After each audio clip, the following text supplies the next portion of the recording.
Good morning, everyone. This is Father Nate, missionary priest in Italy, and thanks for joining us today, March 3rd, on No Greater Delight, our podcast on Marian feasts and Marian meditations.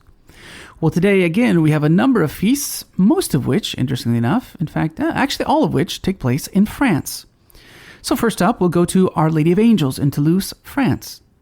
It was 1212, and three merchants were passing through the forest of Bondy in France when, unfortunately, they were set upon by robbers. After being robbed, they were bound to trees and left to their fate. Since it was a wild and lonely place, known to be the haunt of robbers, their chances of rescue were few. They prayed earnestly to God and Our Lady, and after one day and one night, angels came in visible form and released them. Now the men discovered a spring near the place they had been bound, which they considered to be miraculous. They determined to set up a shrine of Our Lady on the spot in thanksgiving for their deliverance. Right? Now they set up a first statue in the shrine. It was intended only to be temporary until they could find something better. Right? But almost immediately there began a stream of miraculous cures from those who prayed before that rough little statue. In the following years, many pilgrims came in droves to the site. Right? And we know this from numerous drinking vessels found during archaeological excavations. That same statue remains today, although it's been richly clothed and decked with jewels. Right?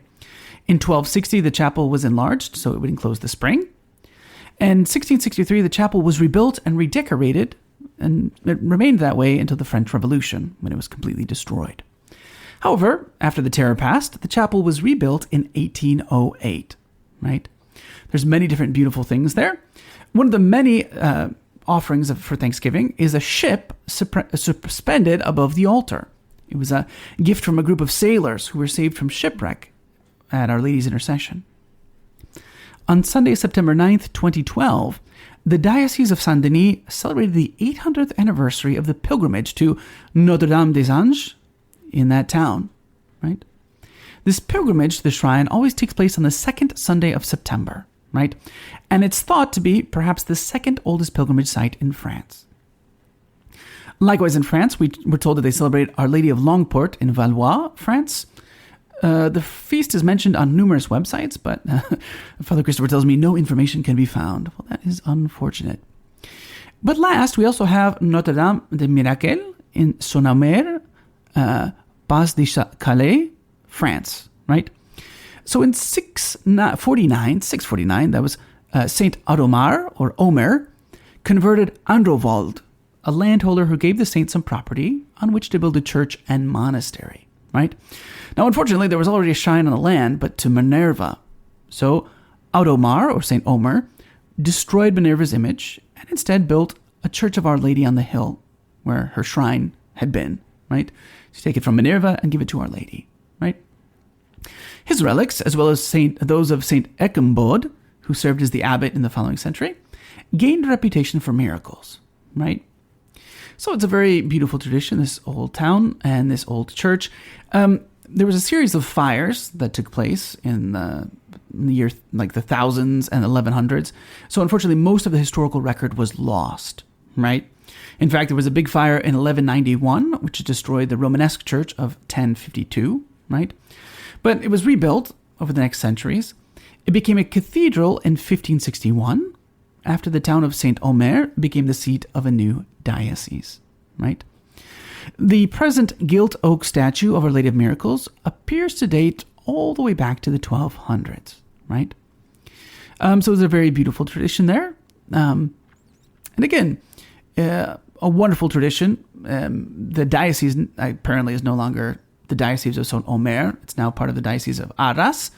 So when they opened the church, they wanted to take when it ceased to be a diocese, they wanted to take the statue elsewhere. But the parishioners of Saint-Denis wanted to keep it, so they got it back in a hidden way, right?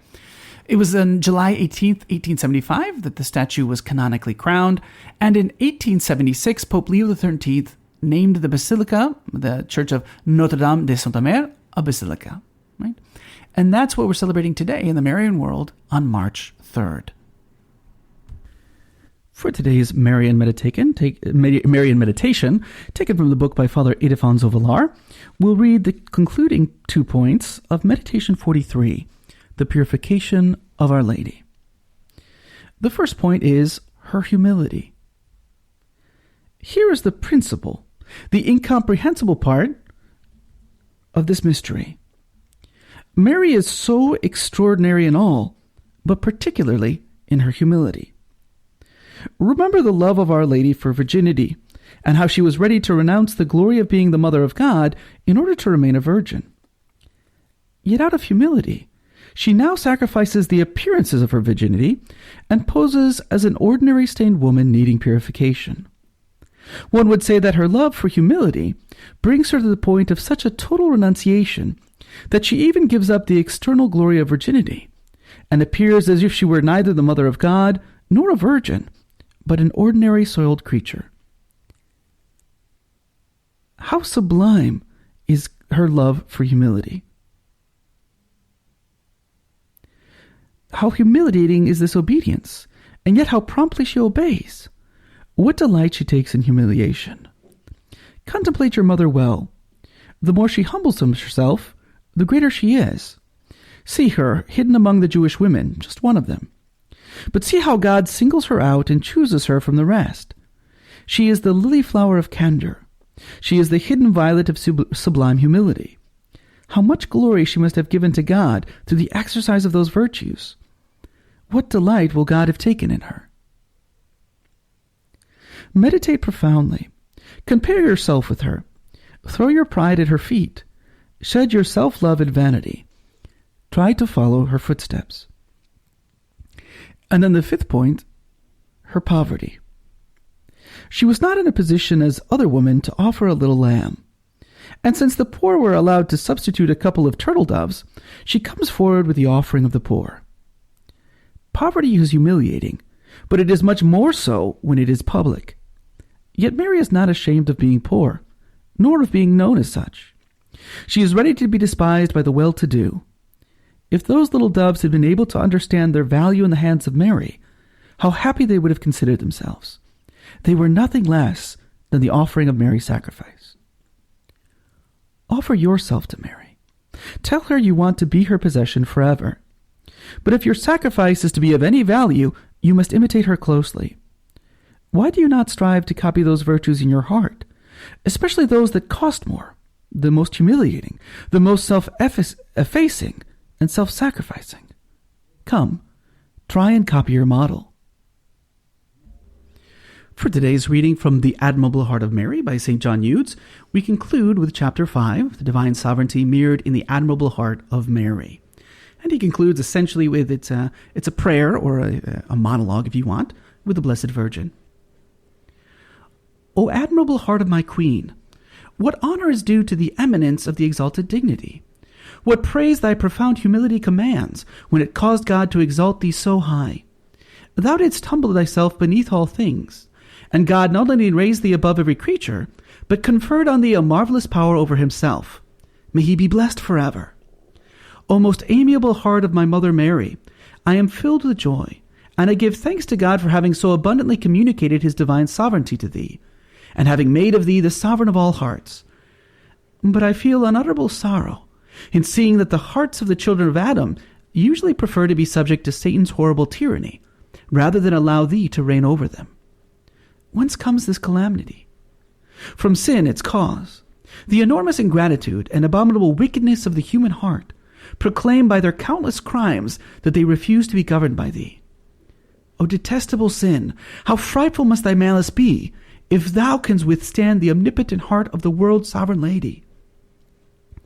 Mother of mercy, take pity on such great misery. You see, alas, that the earth is crowded with miserable hearts enslaved by Satan, hearts that do not feel the extreme misfortune in which they have plunged. Mother of grace, I offer you all these slaves of hell. By your most compassionate heart, I beg thee to take pity on them. Break their chains asunder. Implore thy beloved Son, who came into the world to enlighten all men, that he deign to give sight to the blind, and to remove from the sinners their hearts of stone, replacing them with hearts obedient to the inspirations of the Holy Ghost. Mother of fair love, I also offer thee the hearts of those thy children who are faithful, who love and honor thee as their cherished mother. Preserve and increase the precious treasure which is theirs, that they may move thee more and more, and become more worthy to be true children of your heart. Queen of my heart, suffer me to offer you my miserable heart to thee. I beseech you, by the ineffable goodness of your admirable heart, to employ the entire strength of the power God has given to you, to crush and destroy in my heart, at any and every cost, all that displeases thy Son. Establish in me the sovereign empire of his heart and your own. May these two hearts, which are one and the same, reign within me unceasingly, sovereignly, and forever, for the greater honor and glory of the most blessed Trinity. Hello, and we hope that you enjoyed listening to our Marian podcast. In the spirit of Saint Bernard of Clairvaux, we say to you that there is no greater delight than to spread the devotion of Our Lady. We hope you share these sentiments and encourage you greatly to share with a loved one. Know that you are always in our prayers, and we ask that you keep us in yours. God bless.